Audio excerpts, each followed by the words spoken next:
You know? So you have to thank Gabriel's wise decision to not have more kids. More. To keep all of you entertained. What the hell is this? Yeah. Because if let me go and have more kids and let me not have somebody doing the things that they need to do, then what am I doing? I'm bye-bye. Because I've got responsibilities. I've got priorities. Fam, this is not a joke. Like when they say it's a lifelong commitment, you're not explaining properly what that kind of commitment is. He's doing something every day. Tomorrow he's got maths class again. He's even doing extra English class. He's got something almost every day. My guy. Then he has to be entertained up until a certain time, 8:30, before he goes to bed.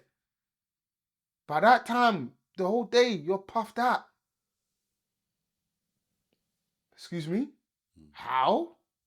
And that's one you.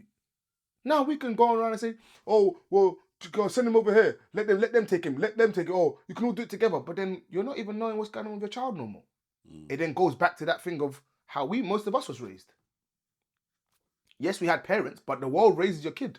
You don't raise your kid. You don't have time to raise your kid. Yeah. So then you can go and pop out bare babies, but the responsibility that comes with each child, can you do it? You're not even looking at your child as individuals anymore. You're looking at them as a collective, and you're basically hoping that the eldest looks after the other lot.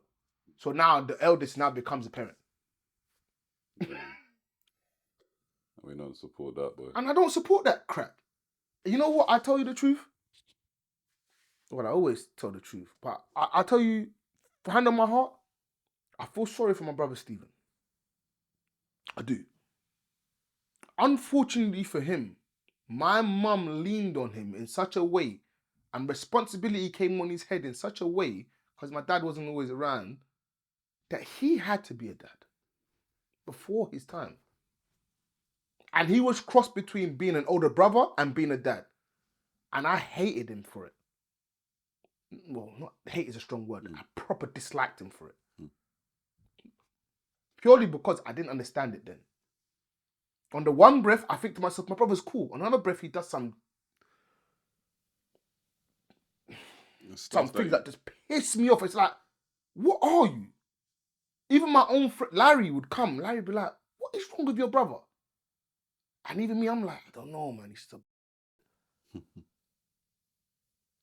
you get what I'm saying? But unfortunately, he had to play two roles. Now, take my brother, for example. If I didn't have Steve in my life, yeah, I don't play basketball. I don't go to Sunny Delight 3-on-3. All these competitions, Crystal Palace, I don't have the night trainers. Because mum ain't buying that stuff. Or I did that. I'm getting 4-strap from mum. And even 4-strap, I'm not even getting like that. If not for Steve, I don't have fresh trims. Everybody used to see my haircut. He was a barber as well. I didn't even have to ask him to cut my hair. He would just tell me, come, do it and do patterns. If you compared my haircut to dog and haircut, with the basketball that dad used to do, I got fades. Them fades back then is about 4 quid, 5 quid. Them two got basketball on the head. Now, that's no disrespect to them and what they're doing, but do you get what I'm saying? If not for Steve, I had not the complete father figure that I feel like I personally needed, because there was a lot more, but I had a figure in my life. Do you get it?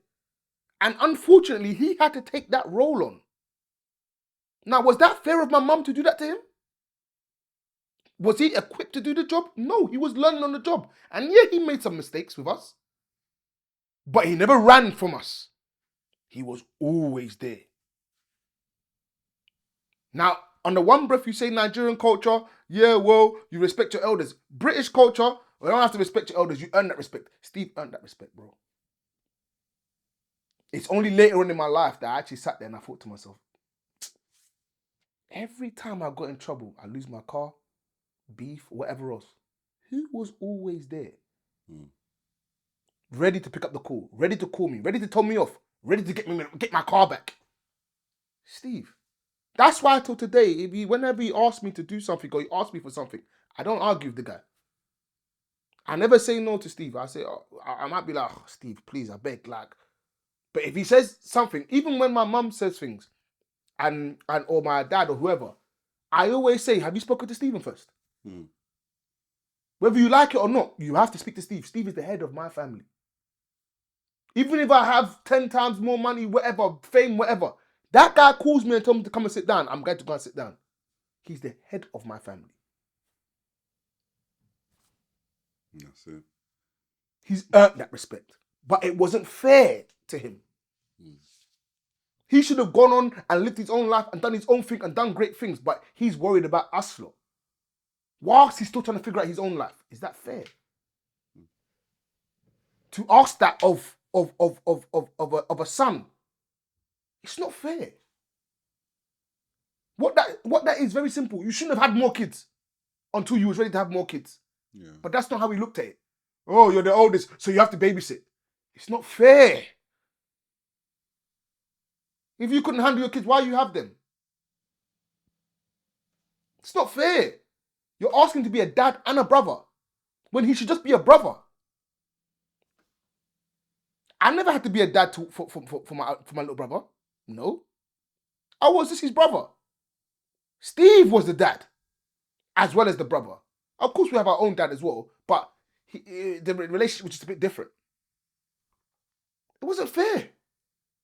So, me personally, if you're asking me to go have another kid, I'm not going to be the same kind of parent. Oh, well, I have more kids and you look after. No, I'm responsible for all of these children that have come out that I've chosen to have. So if it was a thing where Ace and I turn around and say, but Dad, why have I got to look after my little brother? I can turn around and tell Ace, you know what, you're right. Looking out for him and looking after him is two different things. If he's out, you look out for your brother. Blood in, blood out. As far as looking after him, it is my responsibility to look after my child. If I can't handle that, why am I doing this? I don't want to be like them other parents where you're just raising your kids to eventually look after you. I don't want Ace to wipe my own ass. That's why I have insurance. That's why I covered things in a certain kind of way. If he does for me later on because he's found success, that I want to do for whatever else, you're not doing it for me, you're doing it for the bigger picture because we have a plan. I've already set his plan and vision in motion, aligned with my own. And when he's of the right age, he will also have the ring of our family symbol, which will then lead on to the next phase of the plans. But that's not to look after me, to work with me so we can build our family in the way that I believe the family should be built. And hopefully he buys into that. But guess what? If he doesn't, I am still your dad. I would not put that burden on you to come and be looking after me. Why?